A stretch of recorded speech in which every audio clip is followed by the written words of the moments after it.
Hi everybody, my name is Eli. I'm Jason. I'm Nicole. I'm Caden. And I'm Jaden. And we are the Yahoo and the Torah YouTube channel.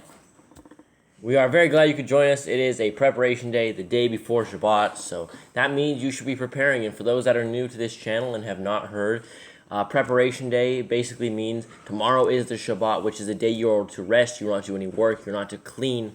You're not to cook.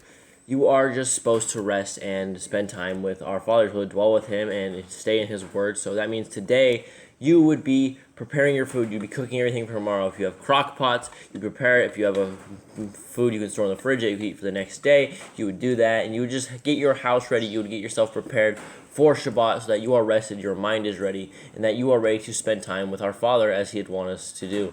All right. Thanks, Cade. Appreciate that. Eli was a little shy on the intro. We had a little dead air there. I did my part. You did your part, but you didn't finish on. We're trying to do this like a radio show and have no dead air here. And so it's a lot of fun hanging out with you guys. Thank you guys very much. Everybody out there for extending your family to us and our family to you. Huge grizzly bear hug from a bearded guy, and then high fives from the non-bearded guys, soft-faced guys. Oh, wait, there's one soft-faced guy. The other ones have some bristles. But who's the soft-faced guy, Eli? Why are you looking confused? I have nothing there either. They had it. They just it's there. It's all good. All right. So how you guys doing? What did you guys do yesterday? Cleaning organization. Nothing much. Nothing exciting. Eli. Organization. That's it. That sounds real I boring. did concrete work. Concrete work. That sounds I exciting. did something interesting. How'd you do? What did you do for concrete work? I just mixed up some filtered sand. So you just take a shaker with a little mesh and you shake out all the rocks. You mix it in with the concrete because where we're at, we don't have a thing called Quikrete like you do in the States. You actually have to mix it yourself. We don't have a thing called floors either. So we have concrete floors, and this is the problem. So and then the floors will over time they will start kind of grinding away a little bit. So you gotta fix it up a little bit. You gotta throw some cement on it, re-level it, smooth it out. Because the boys shuffle their feet. That's why it happens like this.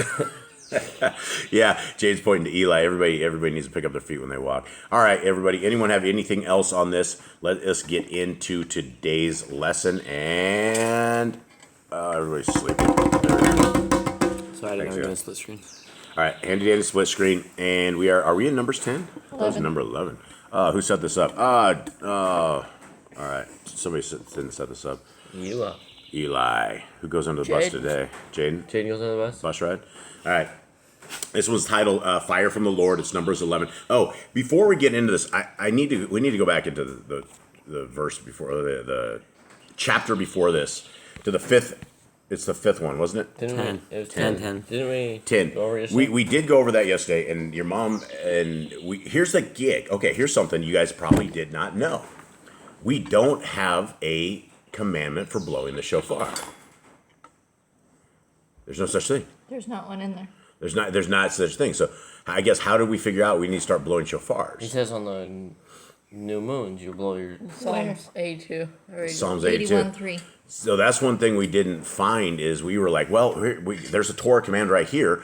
And so we don't actually have a Torah command that says you shall do it. But it has been precedent that they do it. Well, we have it on the Feast of Trumpets. The Feast of Trumpets, We're right? supposed to And you blow have it on the all your feasts as well. You're supposed to do it Yep. on your feasts as well. And Maybe so that is a command. yeah, so we need to go back into this, and it says, let's read this again. Also in the day of your gladness, and in your solemn days, and in the beginnings of your months, ye shall blow with the trumpets over your sending smoke offerings, and over your sacrifices of your peace offerings, that they may be to you for a memorial before Yah Elohim. I am Yahuwah Elohim. Okay, we got to revisit this. I mean, it says at the beginning, it says that in the solemn days, in the beginnings of your months, ye shall blow with the trumpets over your sending smoke offerings. It still says, nothing changed from yesterday. But it has commas. Your solemn days, Karma, right? beginnings of the month, Because you wouldn't run it on as a No, sentence. but if you took And out the solemn rest, days are if you beginning of took months. out this piece that says ye ascending smoke offerings, Why don't you just hit the back? I tried to, but I accidentally Okay, clicked it. so what? We got to figure this out. So seeing it in what's it say in the King? Let's read in the King. It's almost like the Sefer. Also in the day of your gladness, and in your solemn days, and in your beginnings of your months, Ye shall blow with the trumpets over your burnt offerings and over your sacrifices. You see, it's over your sacrifices. I think if you I know we can take stuff out of context and we can be free of the law too. Paul said so. But look in the NIV, it has dashes, so it's telling you. okay, let's read this in the NIV. Also at your times of rejoicing, your appointed festivals, and your new moon feasts. Okay, I mean, I like the dashes better, if that's what we want to go with. You are to sound the trumpet over your burnt offerings and fellowship offerings, and they will be for memorial for you before your God. I am the Lord your God. So it doesn't say shofar. Would we take this command and would we put a shofar in here? Because this is a trumpet. I don't know. I don't know either. Are you looking up in the Septuagint? All right. Yeah. As you look up in the Septuagint, I don't know. I don't want to miss these commands. But, I mean, essentially, we would need to get a silver trumpet if we want to keep his command. And we wouldn't be able to do it over sacrifices or anything of that nature. So, new moon feasts. It says a new moon feast here. Do we have a feast on the new moon? Is a new moon a feast day? I remember like in Kings, David couldn't attend to like the new moon thing because Saul wanted to like kill him. Right. So Was that a means new moon feast? That was a new moon feast. So we do have precedent further in scriptures here. So I don't know. Maybe we actually need to add this in as a new commandment. But I mean, I don't know how exactly we would need to get we wouldn't be able to do anything over sacrifices or anything of the sort. What do you see in the Septuagint, Miss Nicole? It says, "And in the days of your gladness, and in your feasts, and in your new moons, ye shall offer with the sound of trumpets at your whole burnt offerings, and at your sacrifice of your peace offerings, and there shall be a memorial for you before your Yahuwah. I am Yahuwah your Elohim." It says Yahoo in there? No, it says God. Oh. Everything says Oh, God. okay. Boy, I just, does anyone have anything on this? No, I'm not really convinced. I mean, it says trumpets, and I don't know. Like, So, I think there's a feast for these days. How do we figure out we need to blow the shofar? I mean, if there's no command blowing the shofar in the Torah, I feel like I'm missing something, or we're missing something. I think it's just like what everyone does. I think it's kind of more like everyone else did it, so maybe we did it or something. So if you wanted to add this as a command, your requirements would be a silver trumpet, and I guess you would just on your new moon feast you would blow it, and I mean your feast is, I guess, Messiah Yahushua is going to be the sacrifice. Are we doing this wrong? Anyone have anything? I don't know if we need to get a trumpet. We need to start like blowing it on the new moons and the feast instead of the shofar. Yeah, and I mean that's interesting. I mean, I just don't know what to do. We're all looking here, so we're all kind of swayed here. All right, so this is what I think we should do.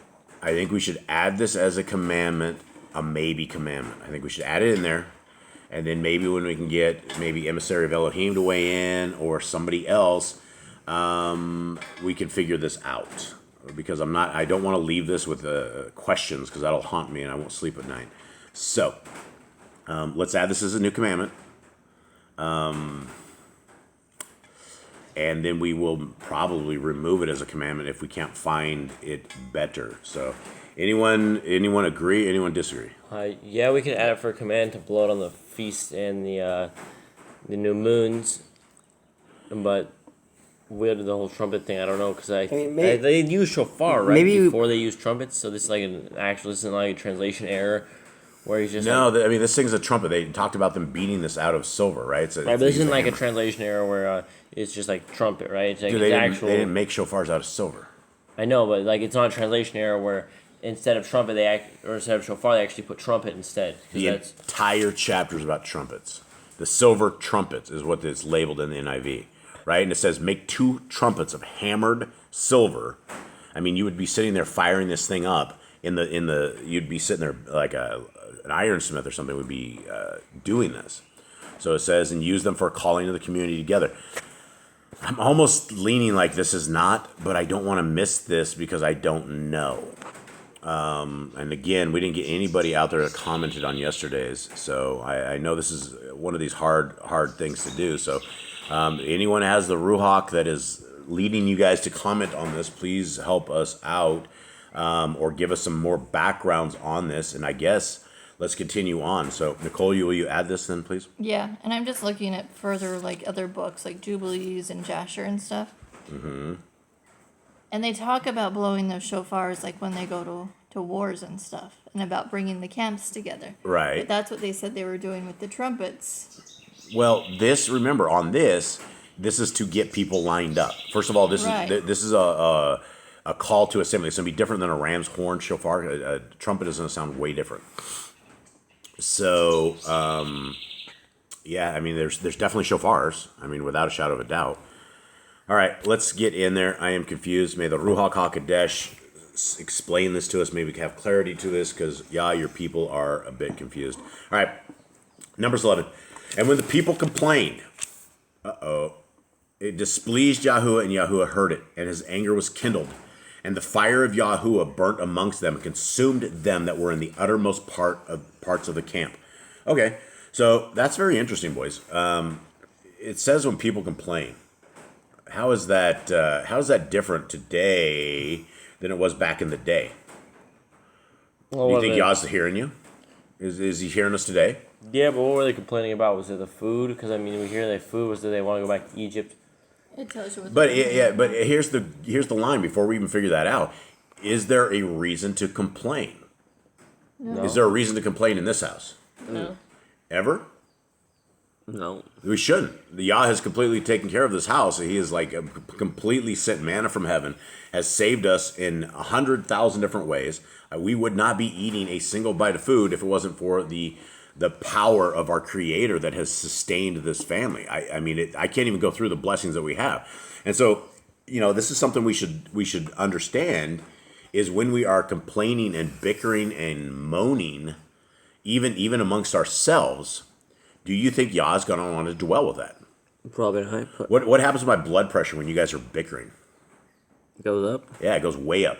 When I said I'm getting so tuned into my blood pressure that when literally if people are sitting there complaining or the kids are like having an argument, my blood pressure, without me even involved in this conversation, my blood pressure goes through the roof and it keeps going up. And so I test my blood sugar my blood pressure so much that I know that. So what do you think Yah's blood pressure does when the people that have been given everything, including the Israelites there, us, everybody out there, if you guys are listening to this, you're alive another day. Our Creator has sustained your life that you may listen to His message, that you may serve Him, right? What does He owe us any of this, guys? No. Anything. No, he owes nothing. He owes us nothing, absolutely nothing, but yet we've been given everything, including life, especially life, right? Every breath of air that you guys breathe in is because the Creator has done that, right? So let's look deep in ourselves as we read this, and let's critique ourselves as well. Verse 2. And the people cried unto Moshe, and when Moshe prayed unto El Yahuwah, the fire was quenched.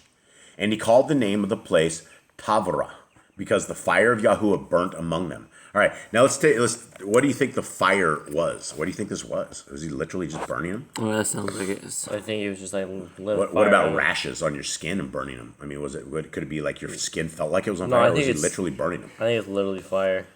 It says in the NIV that Tabra means burning. Burning, yeah. Well, I mean, your flesh could be burning too. You might have a Syrian. Yeah, but these guys were all. So they were consumed, like they got eaten by the fire. Did it say they're consumed? No, it did. Them that were in the uttermost parts of the camp. Yeah, oh yeah, so it consumed them. All right. 4. And the mixed multitude was among them. And the mixed multitude that was among them fell a lusting. And the children of Yashrael also wept again and said, Who shall give us flesh to eat? All right, what does that mean? Okay, the rabble. Meat. NIV says the rabble with them began to crave other food. Okay, mixed multitude. What does this say? This is like the. These were the people that were not Yashrael. Mm-hmm. These were all of the slaves, the people that were amongst them, and so they were all upset. Why were they upset? They didn't have meat. They were eating like bread or something. Yeah, manna from heaven every day. Okay, we remember the fish, which we did eat in Mitzrayim freely, the cucumbers and the melons and the leeks and the onions and the garlic. All right, you guys all have leeks. Anyone know what leeks are? Yeah, it's like a green onion. It is? Yeah. How do you know this? Because it's a vegetable. Do you know this? Yeah. You know this? Yeah. So, I didn't even know I've never heard of that. You guys? Yeah, I've heard of it before, You but guys heard I of never knew. leeks? I've heard of a leek once, and I don't know what it is. I heard of a leek before, but we had to seal it on a roof. They're smaller green onions. All right. Waka. Okay, 6. But now our soul is dried away, and there is nothing at all beside this manna before our eyes. Appetite in NIV. Says soul. We have lost our appetite. I bet they didn't lose their appetite. I bet they're just tired of eating the same stuff. Now, what do we have in place of lentils in this house? Oh, I screwed up.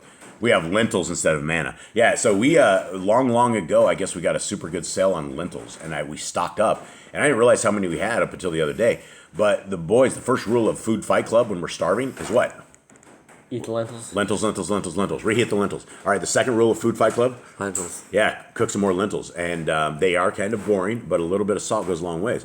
So how many bowls of lentils do you guys think you've eaten so far? What? Are you tired of them? No, not really. They're pretty good, so no. No problems yet? I mean, these people ate them, though, for like a long time. So I guess... Only in this year too. Yeah, well, I mean, how long can you guys survive on lentils? Long time. Well, yeah, we're gonna have to because there's no other food. It's famine. It's feast or famine around here, and it's famine time. All right, here we go. But now our soul is dried away, and there's nothing at all beside this manna before our eyes. And the manna was as coriander seed, and the color thereof as the color of bdellium. All right, what is that? Mine says the appearance of bdellium. I don't know what Mine it is. didn't look like resin. I don't even know what resin is. It's like resin is I think like the. There's everything has resin. Everything that leaves a mark is resin. Mine says perhaps a precious stone. Perhaps a precious stone. So the manna was a coriander seed. What color is it? Coriander seed? Brown. Brown. So the manna was brown, and the color thereof is the color of bdellium. So is it brown and red then, or something? Is that what we're looking? I don't know. All right. Thanks for the input, everybody. I don't know what bdellium I is. don't know, know man. either. What is this bdellium? I think it sounds like a soap. It sounds like a flower or something. I don't know. Either like a gem or something. I don't know. Oh, yeah, it could be. And the people went about and gathered it and ground it in mills or beat it in a mortar and baked it in pans and made cakes of it, and taste of it was as the taste of fresh oil. Wow. So that's another big thing is we don't have a lot of oil in the house. And so this is if it tastes like fresh oil. Eli got us a picture. What is that? It's bdellium. That's It's bdellium. like, That's a rock. It's like a light brownish. It's a Amber. brown. So this stuff was brown. So their wheat came down, or their manna came down as that. And I mean, it sounds like a lot like wheat that you would just grind up and it turns into a flour. What do you got, Nicole? I was reading your fresh oil because mine says where does it? Baked with oil. And it tasted like cakes baked with fresh oil. Oh yeah. Okay. Yeah. I mean, when stuff has oil in it and doesn't. I mean, it's definitely. And I guess we probably shouldn't be drinking fresh oil. It's the taste of fresh oil that can't be good. I mean, I don't know. Anyone have anything else? No. Mine says baked with oil. Baked with oil. Okay. So yeah, it's probably baked Makes with oil. more sense. But okay, so here's the thing: you have manna, and you're able to grind it. You're able to beat it in a mortar. What is that? That's after you ground it? Yeah. You ground it, and then you beat it in a mortar like a A dough. dough, and they bake it in pans, and they make cakes of it. All right, so I mean, this stuff's awesome. It came from the sky. All right, and when the dew fell upon the camp in the night, the manna fell upon it. All right, that's interesting. Wouldn't the manna be wet? I mean, it's like rice cakes. What happens if you're out there in the manna storm and the manna starts clubbing you? How much manna comes down at a time? Or did it just appear If it's there? like the angels, they just go by and drop it at night. Maybe. That's quite a bit of manna. But yeah, who would be out there to see it? How would the manna come? Did it fly down? No, I'm sure there's little kids down the window like watching the manna there. Somebody had to watch for the manna to come. Yeah. All right. 10. Then Moshe heard the people weep throughout their families, every man in the door of his tent, and the anger of Yahweh was greatly kindled. Moshe was also was displeased. So the men were weeping. Betas! Stop weeping, men. Yeah, you shouldn't be. Oh no, we have food. Beta male, not an alpha. Not an alpha. All right, yeah, don't cry. You have food, friends. All right, so Nicole is getting me something. I don't know what is it. She's getting me a bag This of is the something. coriander seed. It looks just like itty bitty tiny peas. Just like little seeds. Yeah, itty bitty tiny peas. And so they had a whole bunch of that they ground up, so it came just like that. So even So if it came in you get so like even if it got wet, it would probably be okay. But it's only for that one day, so it wouldn't really matter if it's wet anyway, because you'd have to get it. Well, if you ground it, it'd be wet. That'd be something different, though. That'd be terrible. Yeah, it wouldn't be so good. You wouldn't grind it real well. But I don't think they grind it how we grind it. I think they probably put it in bowls. Pedestal. Yeah, little. Pedestal. Yep. All right. So don't be a beta male and cry when you're getting manna. All right. 11. And Moshe said unto Yahuwah, wherefore have you afflicted your servant? And wherefore have I not found favor in your sight that you lay the burden of all this people upon me? So Moshe's sitting there, and all of a sudden the beta males of this tribe are all out there crying. You hear an entire group of people just like the loudest bawling you've ever heard. If the men were crying, that means the women were sitting. Dude, what kind of man sits there and bawls in front of his family? Like that. I mean, I get it. There's time for tears. I get it. I've cried in front of the family. Not a big deal. Dogs dying, cows dying. But he's like crying over food. He's like sitting there like, oh. Not crying over food. He's crying over the what they want, right? Like, oh, we don't have meat. We have bread that's freshly cooked. Oh, no. Yeah, come on. These guys. Oh, man. Well, remember that. You guys all remember that. As the years go on and the lentils continue on, don't forget what you guys said. Okay. 12. Have I conceived all this people? Have I begotten them that you should say unto me, carry them in your bosom as a nursing father bears the sucking child unto the land which you swore unto their fathers? Now Moshe is getting upset. He's like, I didn't birth these things. These are not my children that I need to take care of. I don't need to hold their hand through everything. He's like, yeah, I was like, all right, watch out. I'll kill them all and we'll rise up a nation out of you, Moshe. Like, calm down. Yeah, slow down. All right. Whence should I have flesh to give unto all this people? For they weep unto me, saying, give us flesh that we may eat. Man, that's so weird, the whole flesh translation. It just says meat. Mine to says eat. meat. Meat. Yeah, flesh of the animals. 14. I am not able to bear all this people alone, because it is too heavy for me. And if you deal thus with me, kill me. I pray you out of hand. If I have found favor in your sight, and let me not see my wretchedness.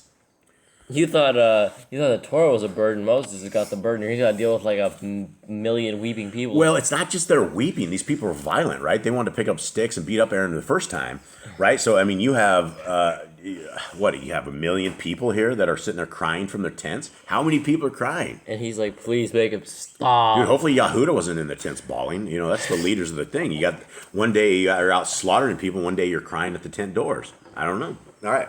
And Yahudah said unto Moshe, gather unto me 70 men of the elders of Yashrael, who you know to be the elders of the people, and officers over them, and bring them unto the tabernacle of the assembly, that they may stand there with you. Hopefully, and make sure they weren't the ones crying at their tent doors. And I will come down and talk with you there. And I will take of the Ruach, which is upon you, and will put it upon them.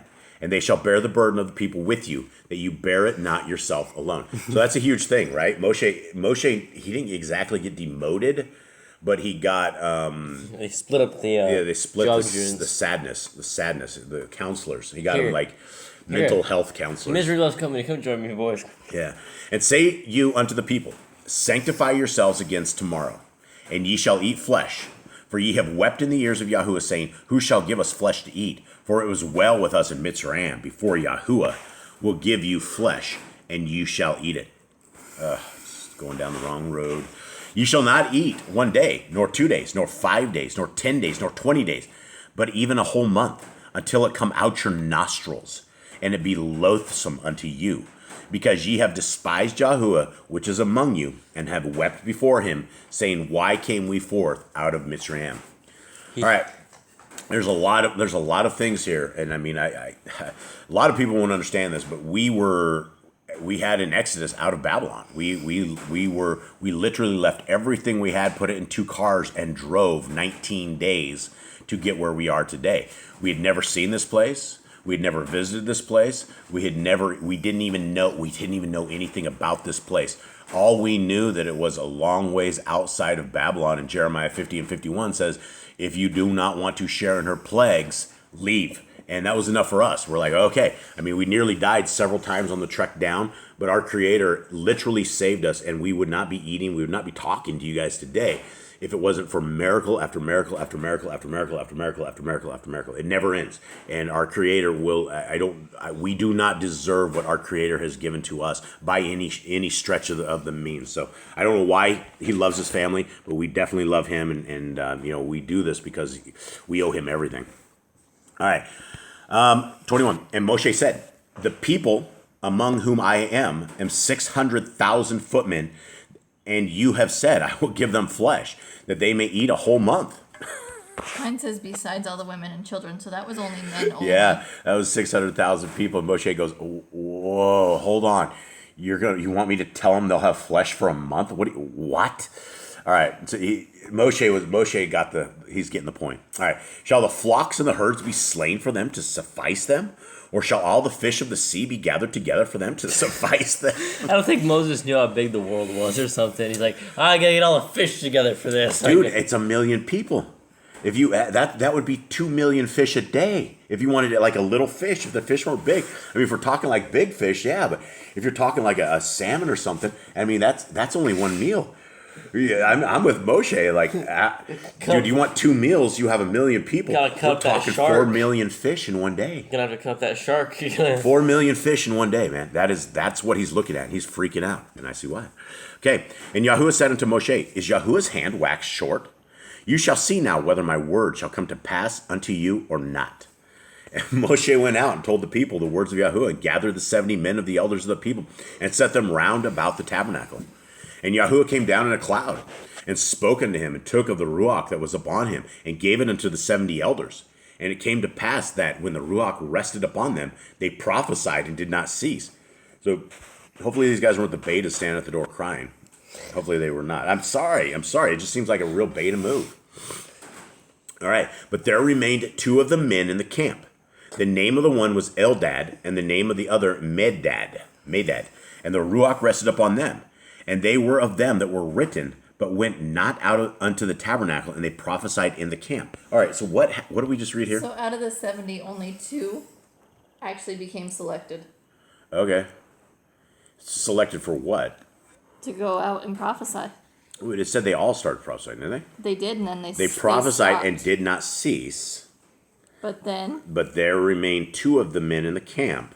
The name of the one was Eldad, and the name of the other Medad and Eldad. And the ruach rested upon them, and they were of them that were written. What written? so mine says Listed. then they did so no more. So they prophesied and then they stopped. But 2 had remained in the camp. And there was 2 that were selected and listed. Is that the first prophets of the days? I mean, is that where the prophecies coming in? All right. Did they prophesy? Okay, so anyway, I don't know. And there ran a young man and told Moshe and said, Eldad and Medad do prophesy in the camp. And Yahushua the son of Nun, the servant of Moshe, one of his young men, answered and said, My Adonai, Moshe, forbid them. And Moshe said unto him, Envy you for my sake? Would to Elohim that all Yahuwah's people were prophets, and that Yahuwah would put his ruach upon them? Amazing. And Moshe got him into the camp, he and the elders of Yashrael. All right, I don't understand. Who got who? And Moshe went back into the camp, he and the elders of Israel. So He they were went- outside the camp. Okay. They were in the tent. Okay. Outside the So camp. they all got the ruach, and then they all stopped the ruach. All right. And there went forth a wind from Yahuwah, and brought quails from the sea, and let them fall by the camp, as it were a day's journey on the side, and as it were a day's journey on the other side, round about the camp. And it were 2 cubits high upon the face of the earth. Wow. This is about 3 feet or 90 centimeters. 3 feet high of quails upon the face of the earth. So it should suffice. That should be enough. Dude, that was huge. Yeah, there's got to be millions of those things. 3 feet high. Wow, no wonder he wasn't messing around. He was- Imagine people from other countries like looking over their heads and see all 3 these quails feet of that. carrying meat. They're like, oh my goodness. wow, and they were probably all still alive because the people had to go kill them. And so, wow. All right. 32.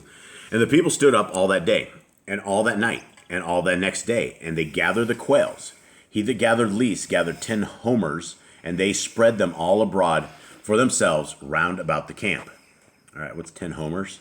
Mine's towers too. Dude, 1.6 metric tons. 1 3/4 tons. Dude, they don't wonder they all got greedy. That's why Yah has it coming out their mouths or their nose. He's like, you guys want some meat? Here's 1 ton of it. That's like 2,000 pounds of meat. Dude, those Per he must have person. been planning of those quails and had quails birthing like that forever, and then you're now Release them. release the quails. All right. And while the flesh was yet between their teeth, ere it was chewed, the wrath of Yahuwah was kindled against the people, and Yahuwah smote the people with a very great plague. Okay, this goes to something about complaining, right?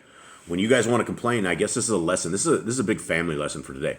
When we complain, there's could be bad things. We might get what we're complaining for, but it might come with a curse as well, because we have, number one, we have taken our faith and we have said that, we're complaining, right? Why would we complain when Yah has given us everything? And again, that goes for everybody out there. And here it is, and these are the lessons of our forefathers. These are very well people that are, generationally our people at some level, and they got owned. So 34, and he called the name of that place Kivroth Hatava. Anyone? What does that say in yours? Hatava. Mine says Kiroth Tawa. Okay. It means graves of craving. Okay. 35. And the people journeyed from Kivroth Hatzta'azah unto Katsaroth and abode at Katsaroth with 1.6 tons of. Dude, that's a lot of. That's per person. That's per person. Yeah. That was and like, if they didn't eat that, it would go weeks. rotten. Here's the gig: it would go rotten, right? So they had no refrigerators. They had no way to keep the stuff cold. So if they all went out there. They had so much meat. There was nothing they could do. No wonder, it probably starts stinking as well. Mine says that they had them around the camp to cure by drying. So they were trying to dry it out, like make jerky out of it. Yep. So they had death all over the place. So you look out there, and all their meat, instead of them having nothing, now all around them is death, smells, and of course that smell, So now they got what they wanted, but did they? I guess that's the question. Did they get what they really wanted? Yeah, they definitely didn't win on this one. They weren't winning. Yeah, I guess a good verse is we need to wait upon our Creator, and He will renew our strength. He will give us the strength of eagles, and we will be able to rise up and defeat what is out there. All right, gentlemen, do you have anything else out there? Jaden, you're a little quiet over there. Got anything, buddy? Have a great preparation day. Tomorrow's Shabbat, so definitely celebrate Shabbat. Yep. Eli, what you got? Don't complain. Don't complain. Yeah, that's a big thing. And I mean, we need to take all these lessons, not just all of us as a family of Yah, but as a family here. We need to take these lessons, and we need to do better than the people before us. And look, if He delivered quail to those people out there, He delivered manna out there. He can deliver manna to you. He can deliver quails to us. He can do all this, right? It's all about the faith. Do we have faith in our Creator? Can you look around at creation and know that because of creation, there has to be a Creator? That everything in creation is absolutely perfect. There's nothing out of whack. There's nothing out of place. But yet we need to give everything that we have, including our faith, including our minds, including our souls. We need to give everything to Yah. And we need to not complain. We need to not stop bickering. We need to stop acting like the beta males standing at the doors of the camp. Right? Why does everyone keep looking at Mom? I'm not. Mom, I call Mom the pillar of weakness. Whenever Dad gets going at the kids always look over to see what kind of look Mom has, to see if she's approving of Dad's lecture or not, or what her thoughts are. Because Mom's the gentle one in the house. Yes. Actually, I'm the gentle one, and she's the angry one. You're wrong. Oh, maybe it's totally opposite. Okay.